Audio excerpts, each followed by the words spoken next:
ዛሬ እንግዶቻችን በደንብ በሰፊው ልንወያይበት አብይን የጠራነው ከዚህ ከማስተማር ጋር በተያያዘ አንድ ድል ለአብይ ይሰጠዋል። ምንድነው ያ ድል?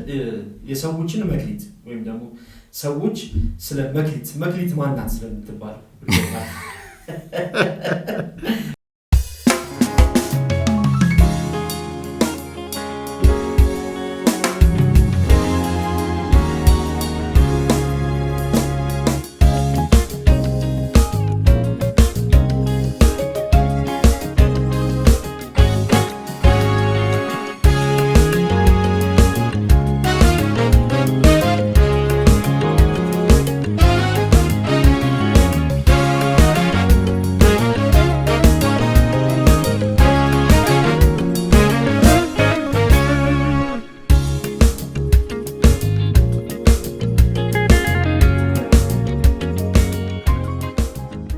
ጤና ይስጥልኝ። እንዴት ናችሁ? ከሰው ሆይ ፖድካስት ጋር የመጀመሪያ እንግዳችንን ወደ እናንተ ይዘን መጥተናል። በዚህ እንግዳችን አብሮን የሚሆነው አብዛኞቻችን በሙዚቃው ረገድ የምናውቀው አብይ ወልደማርያም ከኛ ጋር ነው። አብይ ራሱን ቀለል አድርጎ መግለጽ ስለሚወድ ነው እንጂ በጣም ፕሮፌሽናል የሆነ የምንኮራበት ሰው ነው አብይ ማለትና በቅድሚያ እድሉ ልስጥህ አብይ ራስህን አብራራለን። ራሴን ማብራራት ምን ያስፈልጋል? አብይ ነው ብለህ ተናግረሃል። ስለዚህ በቃ አብይ ወልደማርያም እባላለሁ። ካቶሊክ ቤተክርስቲያን ውስጥ ያደግኩኝ ተማርኩኝ አንድ ሰው ነኝ። እሺ፣ ምናልባት ዘርፍ ልስጥህ መሰለኝ። አብይ እንደ አብይ ሳይሆን አብይ በሙዚቃው ረገድ ምን በእውቀት ደረጃ በባክግራውንድ ኤዱኬሽናል ሌቭል ምን ይመስላል? ከሙዚቃ ጋር እንዴት ተዋወቅ? እንዴትስ እዚህ ደረጃ ደረስክ? አቺቭመንት ማይልስቶኖችስ ምን ይመስላሉ? በዚህ መሀል ያደረካቸው ነገሮች እንድትነግረን። ሙዚቃ የጀመርኩት ቤተክርስቲያን ነው ማለት ሙዚቃ ዘመናዊ መሳሪያ። ከዛ በፊት ክራር እጫወታለሁ። እሱን ሰፈር ውስጥ ጎረቤት አንድ ልጅ ስለነበር ነው የተማርኩት። ግን ዋናው የረዳኝ እሱ ነው፣ ክራር መጫወት ነው የረዳኝ ለሙዚቃ። ከዛ መድኃኒዓለም በክረምት አንድ ብራዘር ነበር፣ አሁን ካህን ነው በእምነት አባ በእምነት፣ እሱ አስጀመረን በክረምት መሰረታዊ የሙዚቃ ሀሳቦች ማንበብ፣ መጽሐፍ፣ መስማት ሰራን እና ሙዚቃ የጀመርኩት መድኃኒዓለም ቤተክርስቲያን ነው።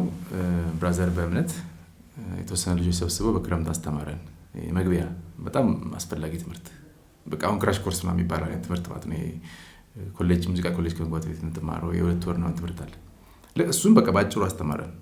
ማንበብ፣ መጽሐፍ፣ መስማት፣ መሳሪያ ጊታር፣ ኪቦርድ ጫወት ነበር። ሁለቱንም አንድ 10 ምናምን የምንሆን ልጆች ተማረን። ከዛ በኋላ ሃይስኩል እያለሁ ነው እሱ ሃይስኩል ልገባ ስለ ሃይስኩል ገብቼ መሰለኝ። ከዛ ግን ዩኒቨርሲቲ ገባሁ መደበኛ ፍልስፍና ትምህርት ቤት ውስጥ። እዛ ያለው በዛ ሰዓት ኦልሬዲ ሙዚቃ መጫወት ጀምሬያለሁ። በቃ እዛው ተምሬ ቤተክርስቲያን እንጫወታለን፣ መዝሙር እናጅባለን።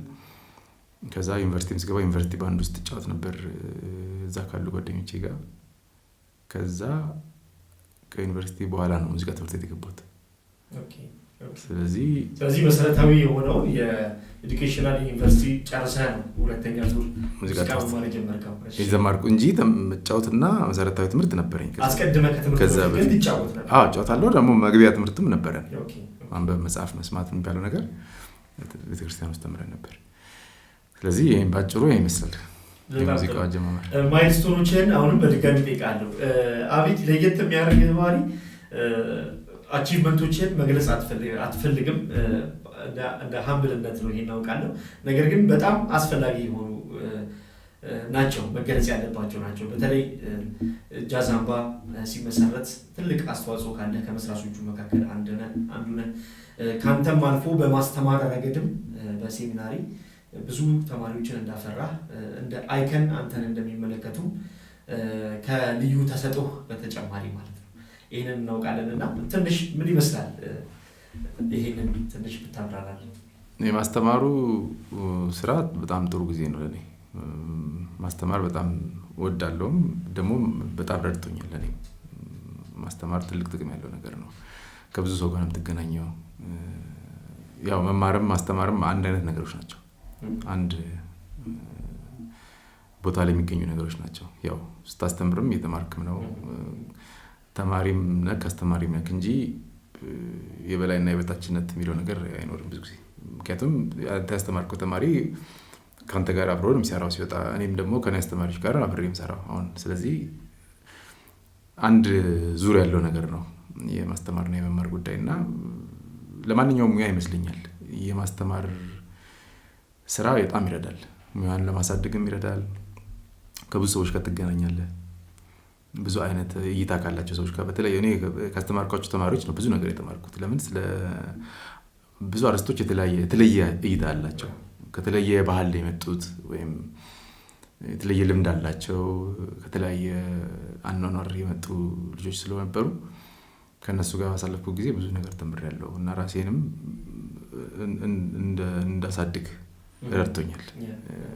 በአዲስ እይታ ነገሮች እንዳስብና እና ደግሞ ሌላው ደግሞ ለሰው ለማስረዳት ስትሞክር ነው አንድን የምታውቀውን ነገር የበለጠ እንድታውቀው ያደርግ።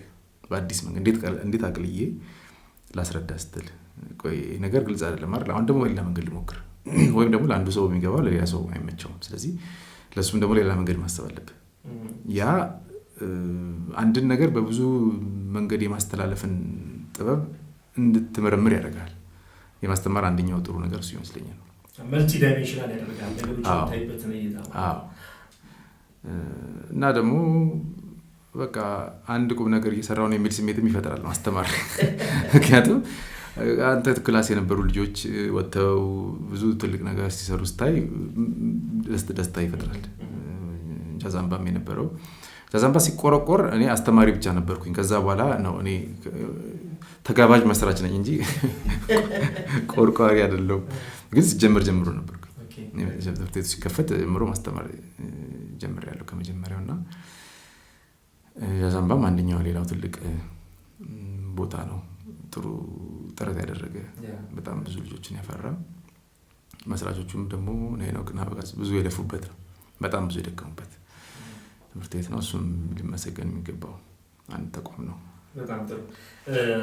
ዛሬ እንግዲህ እንግዶቻችን በደንብ በሰፊው ልንወያይበት አብይን የጠራ ነው። ከዚህ ከማስተማር ጋር በተያያዘ አንድ ድል ለአብይ ይሰጠዋል። ምንድነው ያ ድል?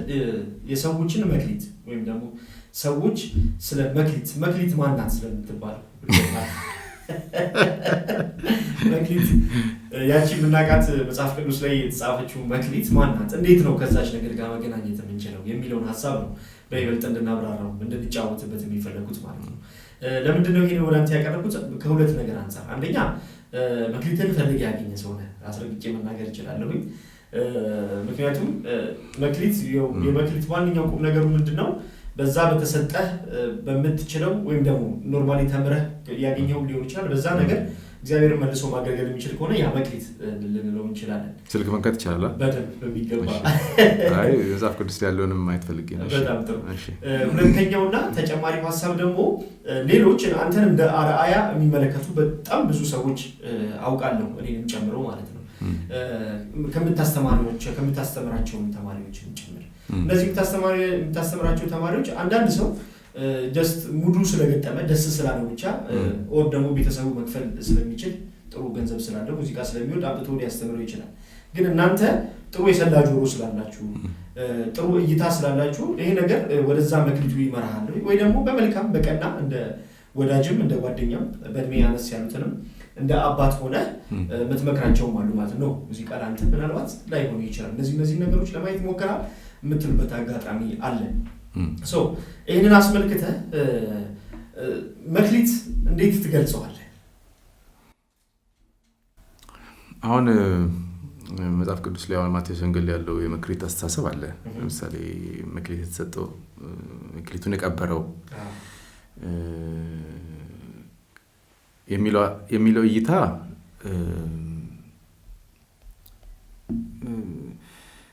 የሆነ ነገር ሰርተህ ጠብቀኝ ተብሎ ልክ ወይም ብር አበድረኸው እንደሄድኩ አይነት ሰው ነው የቀረበው አይደለም። ከዛ ነገርክበት፣ አተረፍክበት። ከሰውየው ባህሪ ጋር ነው የሚገናኘው። መክሊቱ የሰውየውን ባህሪ ነው አይደል ያሳየው። አሁን ባለ ጌታው ሲመጣ የተባለው የሰውየውን ባህሪ ነው ያሳየው መክሊቱ። ምን መክሊቱ እኮ አልተጠቀሰም ማለት ታለንት ነው የሆነ የሚመነዘር ብር ይሁን የሚተከል ነገር ይሁን ኃላፊ አልታወቀም።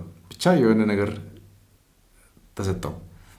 ከዛ በኋላ እኔ አንዱ ቀበረው፣ አንዱ ሰራበት ተድር ባደረገው እና አሁን እኛ ወደ ታለንት እያመጣ ነው መክሊትን አግኝተዋል አላገኘኸውም የሚለው ሁለተኛ አጀንዳ ይመስለኛል። ሁለተኛ ለምን መሰለህ? አንደኛው ምንም ነገር ሊሆን ይችላል መክሊት ገብቷል።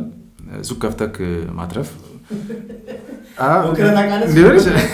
ከብቻ አላውቅም፣ ግን እንደ መክሊት ሊታይ ነው ማለት ነው ወይስ ልዩ ጥበብ በቃ የሆነ በቃ እኔ ብቻ መስራት የምችለው ነገር የሚል ደግሞ ነው ወይ ነው?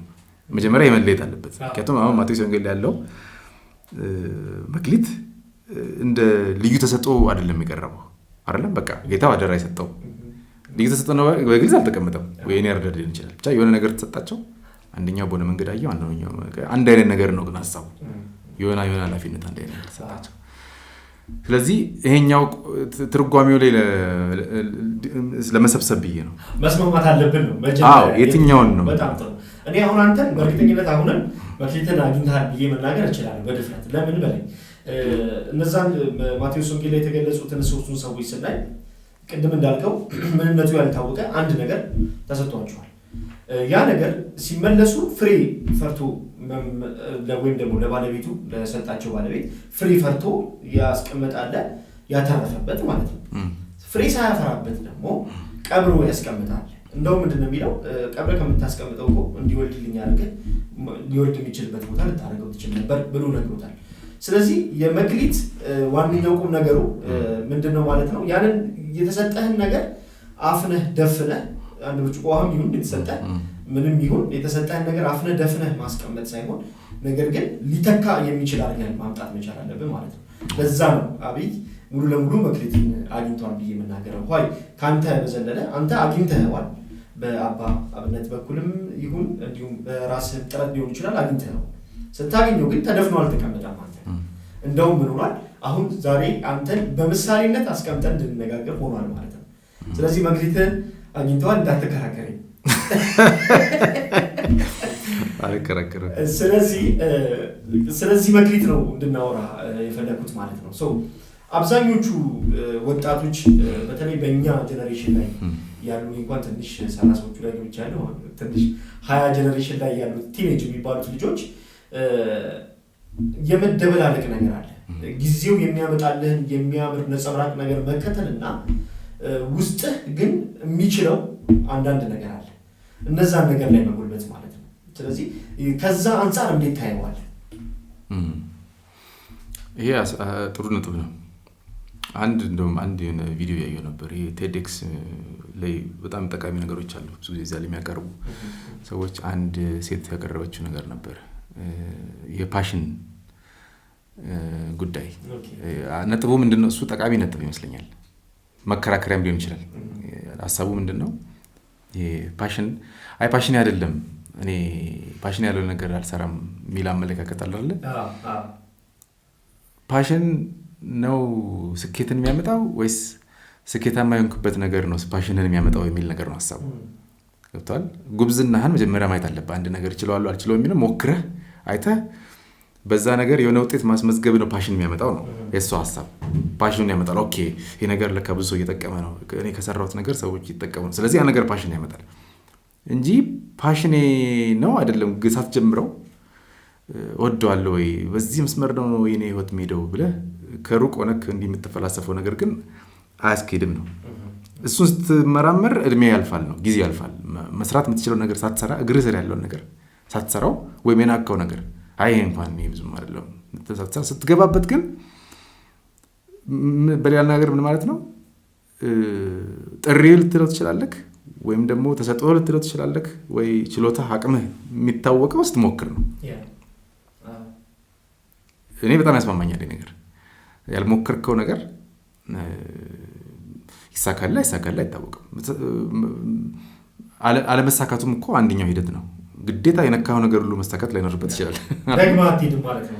በቃ ያ ነገር ወይም አሁን መሞከር ያለብኝ ነገር አይደለም ብለህ ታቆየዋለህ። ሌላ ጊዜ ይሳካ ይችላል። ስለዚህ ለእኔ አንደኛው ማስቀመጥ የምወደው ነገር ሙከራ ይፈልጋል። ሙከራ ማለት ዝም ብሎ ነካ አይደለም ማለት ትኩረት ሰጥቼ ኦኬ ልሞክረው እስቲ። አሁን ሙዚቃ ትምህርት ቤት ጋር ስመጣ አንዳንዴ የክረምት አጭር መግቢያ ትምህርቶች አሉ። ዋናውን ትምህርቱን ከመጀመር በፊት የ6 ሳምንት ያኖር አንድ ጊዜ አንድ ልጅ በጣም አሳቀኝ ነገረመኝ። ተማረና ከዛ በኋላ አለቀ ኮርሱ ወድቋል። መጣ በጣም ነው ማመሰግናቸው አለ። መጣና ብዙ ጊዜ የሄድኩ ተማሪዎች ተናደው ወይ አይመጡም ምናምን። እሱ መጣና እኔ በጣም ደስ ብሎኛል፣ በጣም ጥሩ ጊዜ ያሳለፍኩት፣ በጣም ነው ግን ማመሰግናችሁ። አላወቅንም ማን እንደሆነ ውጤቱ ስናየው ወድቋል። እሱ ያለው የሙዚቃ ትምህርት እንደዚህ አይመስለኝም ነበር አለ። እንደዚህ ሲሪየስ ነገር እንደሆነ አላውቅም ነበር። ስገባበት ገባኝ ምን እንደሆነ። ስለዚህ እኔ እንዳሰብኩት እንዳልሆነ ስላስረዳችኝ በጣም አመሰግናለሁ፣ ገብቶኛል አለ። ስለዚህ ይሄ ልጅ ስለሞከረ ነው የገባው አለ። ሞከረው በቃ ሙዚቃ ቀላል ነገር ዛሬ መጥቶ ማታ ሲወጣ የሆነ ደረጃ ደርሶ የሚወጣ መስሎት ሊሆን ይችላል። በጣም ለአመለካ አስተሳሰቡ ታማኝ ነው ይሄ ሰው። በቃ ጥያቄ ነበረው ተመልሶለታል። ኦኬ ለካ ይሄ ትምህርት እንደዚህ አይደለም። ነገ ተነስቶ መሐንዲስ መሆን የሚቻል የሚመስለው ሰው ልክ ሲሞክር 5 ዓመት ካሳለፈው ሰው እየበለጠ በአንድ ሳምንት የሆነ ትልቅ እርምጃ ከተራመደ ይሄ ሰው ያን ነገር አለው ማለት ነው። ከዚህ ሙያ ጋር አይደለም የሆነ በአጭር ጊዜ ያስተሳሰብ መንገድ ጋር ይሄዳል ማለት ነው አይደለም። አንድ ነገር ለምንድን ነው ለ10 ሰው የተለያየ ስሜት የሚሰጠው? አንድ ቁጭ ብለን የሆነ ነገር አመጣ ክፍል ውስጥ አንድ ሰው ስለሆነ ነገር አስረዳን። ለ10 ሰው ያስረዳ አንደኛው ሰውዬ ካስረዳው ሰውዬ የበለጠ ነገሩን በጥልቀት ሊስለው ይችላል እዛ ቁጭ ብሎ። ምክንያቱም ምንድን ነው ብትለኝ አላውቅም። ወይ ከዛ አስተዳደጉ ሊሆን ይችላል፣ ወይም ከዛ በፊት አስቦበት ሊሆን ይችላል፣ ወይም ያ መልእክት ለዛ ሰውዬ በሆነ መንገድ በልዩ ሁኔታ የሚሰጠው ትርጉም አለ። ስለዚህ ምናልባት ይሄ ታለንት፣ መክሊት፣ የህይወት መንገድ የምትለው ነገር ከዛ ጋር ይገናኛል ማለት ነው። በቃ የሆነ ነገር ካንተ ጋር ወይም ለሆኑ ሰዎች የተለየ ትርጉም ይሰጣቸዋል።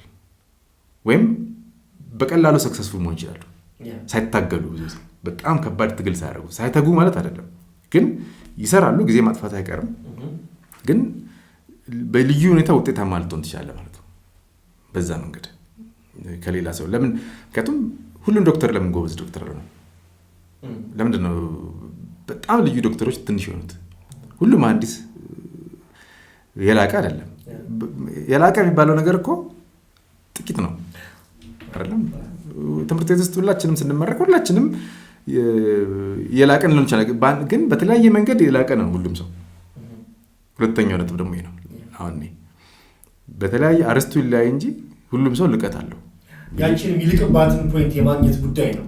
ብያምናለሁ በቃ እንጂ አይኔ ሰነፍ ነኝ ይላል አንዳንድ ሰው።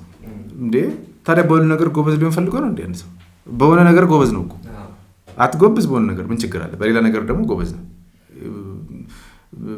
መስቡ እኮ እሱ ነው። ለምሳሌ እኔ እናንተን እኮ የሚያገናኘን ነገር ምንድነው? አንተ የሆነ እኔ ጎበዝ ያልሆንኩበት ነገር አንተ ጎበዝ ያልሆንኩበት ነገር አለ፣ እኔ ደግሞ አንድ ጎበዝ ያልሆንኩበት ነገር። ስለዚህ እኔ እናንተ ስንገናኝ ያን ነገር እንለዋወጣለን ማለት ነው። ስለዚህ ሶስተኛው ነገር ደግሞ ምንድነው? ማንኛውም ሰው አንድ የላቀበት ነገር ይኖራል ማለት ነው በማንኛውም ነገር። ግን የዚህ ነገር ፈተና ደግሞ ምንድነው? የላከበት ነገር የምትነቃው ነገር ከሆነ ፈታኝ ነው። ጎበዝ የሆንክበት ነገር አሁን አንዳንድ ሰዎች አሉ እንደዚህ ማቃቸው በጣም ጎበዝ የሆኑበት ነገር ይንቁታል ወይ አይወዱትም። መሆኑ የሚፈልጉት ሌላ ነገር ነው፣ ያንስባቸዋል። አይ ምናምን ይላል። ግን እኮ ያን ነገር ሲነካው ራሱ አነካኩ ራሱ ከሌላ ሰው የተለየ ነው። ግን እሱ የሚታገለው ደግሞ ሌላ ነገር አለ፣ የሚያባረው እየሮጠበት የሚያባረው ከኋላ ነገር አለ፣ ሁሌ ጊዜው የሚያጠፋበት ነገር። ግን ገና ቁጭ ሲል የሚሳካለት ደግሞ ሌላ ስራ አለ። አይ እኔ እሱን አልወደውም እኮ ጓደኛ አለኝ የእንጨት ስራ በጣም ጎበዝ ሆነ ልነግርህ አልችልም። በሰከንዶች ውስጥ አይፈልገውም፣ አይወደውም። እኛን እንለምነዋለን። አሁን ደግነት እዚህ ሀገር አይደለም የሚኖረው። ኧረ እባክህ ነገር ሞክር ነው እሱ በቃ ሌላ ስራ ይላል። ስለዚህ አላውቅም በተበሰበሰ ሁኔታ እንግዲህ ነገለስኩት ብዬ አስባለሁ። እነዚህ ነጥቦች ነው እኔ በጣም ሁለት ነጥቦችን ይዣለሁ ካንተ። የመጀመሪያው ያልከው ሀሳብ ምንድነው ፓሽንን ያስረዳበት መንገድ ማለት ነው። ምክንያቱም ፓሽን ዝም ብሎ ፓሽን አይኖርም። አንድ ጥግ ላይ 4 ማዕዘን ቤት ውስጥ ቁጭ ብለህ አም ፓሽኔት አባውት ዲስ ልትል አትችልም። አይ ቲንክ ቅድም ከወራነው ከማቴዎስ ወንጌል ላይ ከተጻፈውም ጋር ይያያዛል። ምክንያቱም ያ ሰውዬ የትም አልሄደም ያችን ነገር ይዞ የትም አልሄደም። ስለዚህ መውለድ የሚችል ይሁን ኢቭን ባንክ ማስቀመጥና መውለድ እንደሚችልም መረጃው የለውም ነበር። ስለዚህ ቅድም እንዳልከው ነው ፓሽንህን የምታውቀው ከአንድ ነገር ጋር ወስደህ ስታላጥቁ ያኔ የያዝከው ነገር ተጋጭቶ የሚወድቅ ነው የሚሰበር ነው ወይ ደግሞ በደንብ ጠንካራ የሆነ ነገር ነው የሚለው እንደምታውቅበት በደንብ ግልጽ ነው። እና አብዛኞቹ በተለይ ያንግ ጄኔሬሽንስ በጣም መረዳት ያለባቸው ነገር ይሄ ይመስለኛል። እናንተን እያየን ለምናድግ ሰዎች ከእናንተ ልንማር እና ልንወስድ የምንችለው ነገር ይሄን ነው ማለት ነው። ምክንያቱም አሁን ብዙ ነገሮች የሚተመኑት ነገርየው በራሱ ፕሮፌሽኑ በራሱ ባለው መልካምነት ሳይሆን ከበጀርባ እቺ ያበላል የምትባለው ነገር ጋር ነው የምትገመደው ማለት ነው። ከያበላል በፊት ግን አንተ ነገርየው መብላት አለብህ ጉዳዩ ወጣሱ ማለት ነው። ያ ነው ትልቁ ነገር እና እቺን ነገር በደንብ አጥብቄ ይዣታለሁ ማለት ነው። ከአንዱ ነገር ጋር መክሊትነቱን ለማረጋገጥ ቦታው ላይ ወስደህ መተግበር መቻል አለብህ ማለት ነው። ቀብረህ አታስቀምጠው የሚለውን ፖይንት ይገልጻል ማለት ነው። መልካም ሌላው እንድንወያይበት የፈለኩት ሀሳብ ምንድነው ይህንን ፋይንድ አውት በምታረግበት ጊዜ ስለዚህ በምታስብበት ጊዜ በጆርኒ ላይ በዚህ መክሊትህን በማግኘት ጆርኒ ላይ ይሄ ነገር በቃ አይሆነኝ ማስጠላኝ ያልክበት ጊዜ አለ ወይ? ተናደህበት ወይ? እንዴት ነው ገብቶሃል? አሉ እንደዚህ አይነት ጊዜያቶች በተለያየ መንገድ ነው ግን በሙያው ወይም በስራው ላይ ይችላል ከሱ ጋር በሚገናኙ ነገሮች ናቸው። ለምሳሌ አንዳንዴ በስራ ስራ የሚወስድ ቦታ አለ ማጥተው እኮ የሚወስድን ቦታ ነው እንጂ ከስራው ጋር አይገናኝም አይደለም። ሙዚቀኛውን አንድ ሰው አስተማሪ ሆነ የምታስተምርበት ትምህርት ላትወደው ይችላል።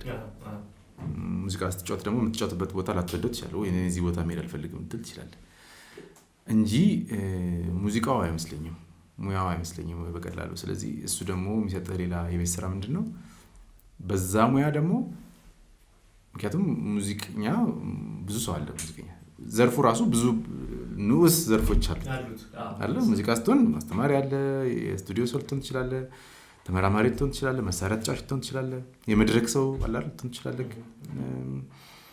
ብዙ ነገር የባህል ሀገር ሙዚቃ የምታጠና መጽሐፍ ጻፊ ልትሆን ትችላለህ። በዛ እያጠና የሙዚቃ ሕክምና የሚባል ሙያ ውስጥ ልትገባ ትችላለህ። በሙዚቃ ሰዎችን ማከም ከሳውንድ ጋር የተገናኘ ነገር ሊሆን ይችላል። ሞር የሳውንድ ኢንጂነሪንግ አይነት ዘርፍ ከሙዚቃ ጋር የሚገናኝ ስለሆነ በሙያ ውስጥ ደግሞ የትኛው የልቀት የሚባለው ወይም ስፔሻላይዜሽን የሚባለው ከስፔሻላይዝ ላርክ ይባላል። አሁን ዶክተርም ሲሆን እኮ አይን ላይ በቃ ላተኩር በጠቅላላ ይማርና እዛ በቃ እኔ ደግሞ የአይን በጣም ይመስጠኛል ሊል ይችላል። ወይም ደግሞ አይን ስፔሻላይዝ ማድረግ ደግሞ ፈልጋለሁ ሊል ይችላል። እሱ ደግሞ የሚረዳው እሱ ይመስለኛል። አሁን ከሙያ ውስጥ አንተ የምትፈልገው አዋዋል ወይም የሚመችህ አይነት አዋዋል አይደል ብዙ ጊዜ ማንወደው ስራ ከሚያስውልህ አዋዋል አይመችህም። ስለዚህ በዛ ምክንያት ከስራ ልትወጥ ይችላል። ስለዚህ ካንተ ስራ ውስጥ የምትወደው አዋዋል ቤት ሆነ የምትሰራው ነገር ከሆነ ይችላል። ቤት ሆነ የምትሰራው ነገር ከፈለክ ቤት ሆነ የምትሰራው የትኛው ነው በሙያ ውስጥ በስልክ የሚሰራ አሁን እኮ ብዙ አማራጮች አሉ። ከአሁን ጊዜ ጋር ባለው የተለያየ ዲጂታሉ ዓለም በለው ቤት ሆነ ህክምና በስልክ ህክምና ምክር መስጠት እኮ ትችላለህ አይደል? ስቱዲዮ ያለው ሰው ሙዚቀኛ ለምሳሌ ከቤቱ ሳይወጣ መስራት የሚላክለት ነገር ይላክለታል። እሱ ሰርቶ ይልካል። ሰው ላይ ያገኘው ሁሉ ይችላል። ስለዚህ አሁን ይሄ አናናሩ ይመቻል ማለት ነው። ይሄ ሰው ብዙ መዞር ማይወድ ሰው ወይም መመላለስ ማይወድ ሰው ከሆነ ቤቱ ሆኖ የሚሰራውን ስራ እንዴት እንደሚሰራ አማራጭ ሰጠው ማለት። ስለዚህ በሙያክ አንተ በምትፈልገው መንገድ እንዲሆንልህ ትንሽ መመርመር ይፈልጋል ብዬ አስባለሁ። ሙያው አይደለም ነው ብዙ ጊዜ ሙያው ይሄ ሙያ መጥፎ ነው ላትል ትችላለህ። እንጨት ሰራተኛ ብትሆን ግዴታ አቧራ የሚሆንበት እንጨት ቤት ውስጥ መግባት ላይ ኖርብህ ይችላል አይደል? ዲዛይነር ብቻ መሆን ይችላል እሱ ጊዜ የዛፍ እንጨት ተመራማሪ መሆን ይችላል እኮ። የትኛው ዛፍ ነው ለዚህ ነገር የሚመቸው ብለህ ጫካ ውስጥ ትል ትችላለህ። እንጨት ሰንጥቀህ ቤት ስላትል ትችላለህ። ስለዚህ ከሙያም ውስጥ ደግሞ አለ የሚመረጥ ሙያ ብዙ ጊዜ እንደዚህ አንድ ሙሉ ነገር ነው፣ ትልቅ ነገር ነው ውስጡ። ልክ ሕክምና ውስጡ ብዙ ነገር እንዳለው ሙዚቃም ስትል ውስጡ ብዙ ነገር ብዙ አይነት ሙዚቃ ነው ያለው። ግዴታ መድረክ ላይ ሙዚቃ መጫወት አይደለም። ትምህርት ቤት ውስጥ ያየሁት አንደኛ ነገር እሱ ነው። ሙዚቃ ትምህርት ሲባሉ ትምህርት እያለን ራሱ ተማሪ ሆነን ራሱ አንዳንድ ልጆች የሚያቋርጡ ነበሩ። ምንድነው ስናወራ ምንድነው አንዳንድ ጓደኞቻችን ውስጥ የነበረው አስተሳሰብ ሙዚቃኛ ማለት መድረክ ላይ ቆሞ በቃ ራሱ የሆነ ከፊት ለፊቱ የሆኑ የሚያብዱ ሰዎች ያሉ አርኩ ራሱን የሳለ ሰው ነው። ከዛ እንደዚህ ማለት አልፈልግም ብሎ ቀስ ብሎ ይተዋል። ግን እንደዛ ነው ወይ ነው ሙያውን የሳልክበት መንገድ ነው። ብዙ ነገር እንዳለው ራሱ ማየት ያስፈልጋል። በሁሉም ሙያ ግዴታ አንድ ነገር አይደለም። አናጺ ማለት ሚስማርና መዶሻ ይዞ ጣራ ላይ የሚወጣ ሰው ወይም እንጨት ተንጠልጥሎ የሚመታ ሰው ብቻ ማለት አይደለም። አናጺ ብዙ ነው፣ ብዙ ስራ ላይ አናጺ ስራ። ስለዚህ ይሄኛው ምናልባት እንደ መልስ ከወሰደ ነው። ስለዚህ የምትለው ምንድነው አሁን ሙዚቃኛው ራሱ ሙዚቃው ሳይሆን ቻሌንጅ የሚሆንብን የምንሄድበት ቦታ ሙዚቃው ይዞ ነው የሚሄደው ቦታ ነው እንደ ቻሌንጅ ሆኖ የሚገጥመን ማለት ነው። ይሄኛው አሁን በቀጥታ ከምን ጋር ይገናኛል መሰለኝ? ከክሬዲት ጋር ይያያዛል። አንዳንዴ እንዴት ነው ሁሉ ጊዜ ፊት ለፊት ላይ የሚታየው አይደል? ካሜራ ላይ የሚገባው ሙዚቀኛ ብቻ የሚመሰገንበት ድሎችም አሉ። ስለዚህ ለዛም ነው ከክሬዲት ጋር ያገናኘሁት ማለት ነው። የመጨረሻው ሀሳብ እንድንወያይበት የምፈልገው ምንድነው በአጠቃላይ እንደ ምክርም ልትለው ትችላለህ። አይ ያለመክራቸውም ማለት ትችላለህ። ግን እንድታስተላለፍ የምፈልገው ሀሳብ አለ። ያ ሀሳብ በመጀመሪያ እኔ ይህንን ሀሳብ ስፔሻሊ አንተን መልእክቱን ስልክልህና በዚህ ዙሪያ እንድታነበው ሳረግህ ወይም የመክሊትን ጉዳይ እንድታነሳው ሳረግህ የመጀመሪያ እንደ ፖይንት አድርጌ ያስቀመጥኩት ጉዳይ እሱን ነው አሁን የምነግርህ ማለት ነው። ምንድን ነው ብዙ ሰዎች መክሊታቸው ሳያገኙ ቀርተው አይደለም። አሁን መክሊትን የማግኘት ጉዳይ ኢሹ የሆነ አይመስለኝም። ምክንያቱም ድሮ በነበረው አይነት ዘመን ላይ አይደለንም አሁን ያለ ነው። ኤክስፖዠር ሰፊ ነው። ለቤት ድረስ የኢንተርኔት አማራጩም ሰፊ ነው። ብዙ ነገር ማየት ትችላለህ። ወጥተህ ብዙ እንቅስቃሴዎች ልታደርግባቸው የሚችላቸው ነገር ኢቭን ድሮ የምናውቀው ፕሮፌሽን አሁን እኮ ህጻናት ልጆች ድሮ ዶክተርና ኢንጂነር ነበር የሚሉት ህጻናት ልጆች። አሁን ዲዛይነር ሰምቻለሁ፣ ወታደር መሆን የሚፈልግ እንዳለ ሰምቻለሁ። እንደዚህ ብዙ እንደማለት ነው። ስለዚህ መክሊትን ወይም ደግሞ ውስጥ ያለውን ነገር ለማግኘት አሁን እድሉ ሰፊ ነው። ነገር ግን ከማግኘት በኋላ ያለው ኢፈርት ምን ይመስላል? ምክንያቱም ብዙዎቻችን ፌል የምናደርገው እዛ ላይ ነው። አብይ እዚህ ቦታ ላይ አባብነት አስተምረውት ጃዛምባ ትምህርት ቤት አልከፈተም። ከመድኃኒዓለም ተነስቶ ጣይቱ ሆቴል መጥቶ አልከፈተም፣ ወይ ፒያሳ መጥቶ አልከፈተም። መሀል ላይ ያለ እሾሃማ መንገድ አለ። ያንን እሾሃማ መንገድ ነው እንዴት ነው እዛ ቻሌንጅ ውስጥ የምትዘፈቀው? ምክንያቱም የቤተሰብ ጫናም ሰፊ ነው የሚሆነው። በተለይ በዛ ጊዜ ሙዚቀኛ ነኝ የምትል ምን ማለት ልጅ ምን አስበው ነው ይቀልዳል ወይ ነው የምትባለው። ስለዚህ እንደዛ ያቺን እሾሃማ መንገዷን እንዴት አለፍከው? ይህንን በደንብ እንድታስረዳው ፈልጋለሁ ከምክርም አንጻር ማለት ነው። አሁን አብዛኞቹ እንዲረዱት የሚፈልገው ይህን ስለሆነ